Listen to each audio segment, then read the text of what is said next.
gira amahoro y'Imana we dukomeje kubana kuri GN TV show.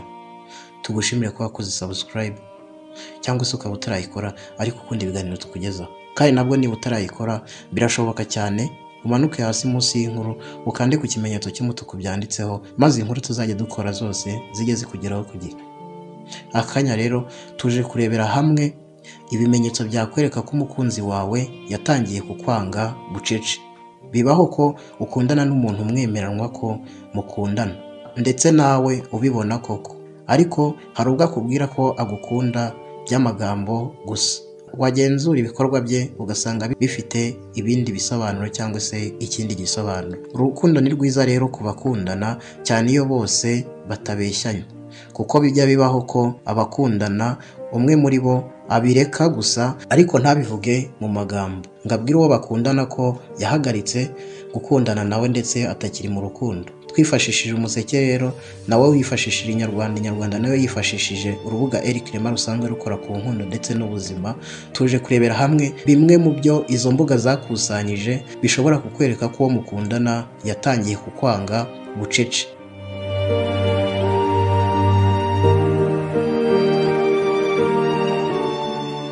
Urukundo rero rurangwa n'ibintu bidasanzwe ndetse ari nabyo bituma urukundo ruryoha.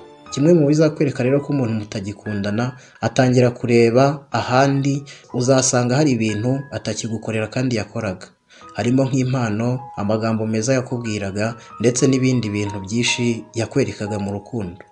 Igihe rero ngo uzabona ibyo bintu atakibikora, nayo ni imwe mu mpamvu zakwereka ko atangiye kukwicaho bucece.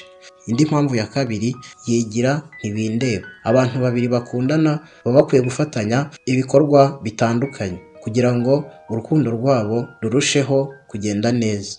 Iyo uwo muri kumwe abona nta kintu witayeho, ari wa muntu uhamagara gusa we ntabikore, umuntu utagufasha mu bibazo runaka, udafite n'ikindi nk'ibyo, ujye utangira kugira amakenga umuganirize umenye impamvu, kuko ni ikimenyetso kitari cyiza cy'umubano wanyu. Indi mpamvu ya gatatu, ngo ntabwo akwereka amarangamutima y'urukundo. Urukundo si ikintu wafata cyangwa se ngo urebe, ahubwo rugaragarira mu marangamutima yanyu mwembi. Nubona umukunzi wawe nta marangamutima adasanzwe akwereka, ukabona nta hatandukaniye n'abandi bantu basanzwe kuri wowe, ujye umenya ko ibyo akubwira by'uko gukundana bikemangwa ndetse bikeneye no gusuzumwa, maze ugafata umwanzuro. Indi mpamvu ya kane, ngo ni ukujarajara. Umuntu ugukunda bya nyabyo ubona ari wowe gusa ahanze amaso, ndetse ibyo ukora ukabona abyibandaho cyane. Rero ngo niba ubona umukunzi wawe akwereka urukundo rudasanzwe uyu munsi, ejo ukabona ntarwo cyangwa ararwerekeza ahandi, ugomba gutangira kugira amakenga. Indi mpamvu ya gatanu, ngo ni uguhora kwiseguraho ku makosa yaba yakoze cyangwa se ku kindi kintu yaba yagukoreye kitari cyiza. Hano ngo umuntu muri kumwe mu rukundo ngo ukabona buri gihe mwahanye gahunda ariko ntiyayubahiriza, ahubwo afite impamvu zidashira, ujye ugira amakenga kuko hari ubwo aba adashaka kubikora kuko atagukunda.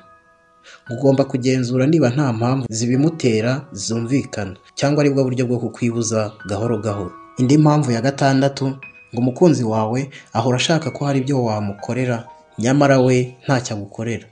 Hano ngo umuntu utagukunda bya nyabyo iteka ryose aba afite ibyo agusaba n'ibyo ashaka kumukorera, ngo ariko ugasanga we ntacyo yaguha, ngo aba yifuza ko wamuhora iruhande ariko we wamushaka ntumubone. Ibi bizakwereka ko atagukunda ahubwo hari inyungu runaka agukurikiranyeho.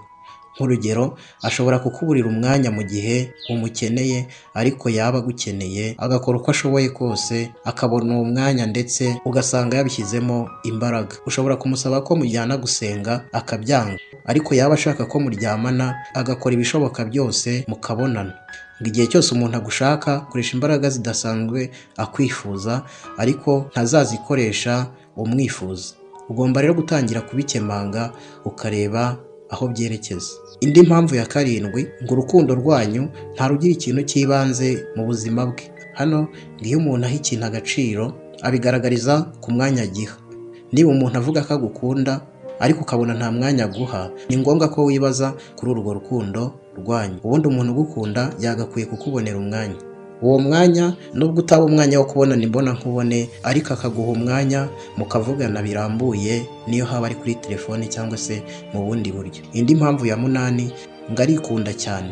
Umukunzi wawe nibubona ubona haranira inyungu ze mu rukundo, ukabona icyo agusabye arifuza ko kigerwaho, ariko wowe icyo umusabye ukabona arifata, ukwiye gutangira kugira amakenga. Ngo niyo byaba bigoye ko icyo kintu agusabye ukibona buri gihe, ngo hari n'ubwo umuntu yigomwa agakora ikintu runaka kubera urukundo agufitiye. Ibyo bikwereka ko agufite ku mutima, bitari ibyo kubeshya. Indi mpamvu ya 9 ari nayo ya nyuma, ngo abafite abandi basore cyangwa se ku muhungu akaba afite abandi bakobwa bikundanira. Niba ufite umukunzi ukaba ubona afite abandi bantu bakundanye cyane, ndetse washaka no kwinjira mu mubano wabo ukabona biramurakaje, ujye umenya ko ukwiye gukurikirana iby'uwo mubano wo ku ruhande. Kereka iyo ari inshuti ze usanzwe uzi, kandi nabwo kuzikemanga ndetse no kuzikeka ubona ntacyo byakwangiza, nabwo nta kibazo. Mu rukundo rero ikintu cya mbere ni ibiganiro. Niba ubona ibi bimenyetso ku mukunzi wawe, mbere yo gufata umwanzuro uwo ari wo wose, ni ngombwa kubanza kuganira n'umukunzi wawe, ukamenya aho byerekeza ndetse ukabimenyaho n'amakuru ahagije, ukabona gufata umwanzuro.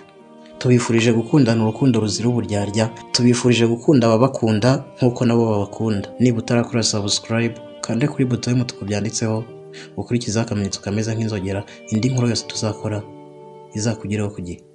Turagushimiye.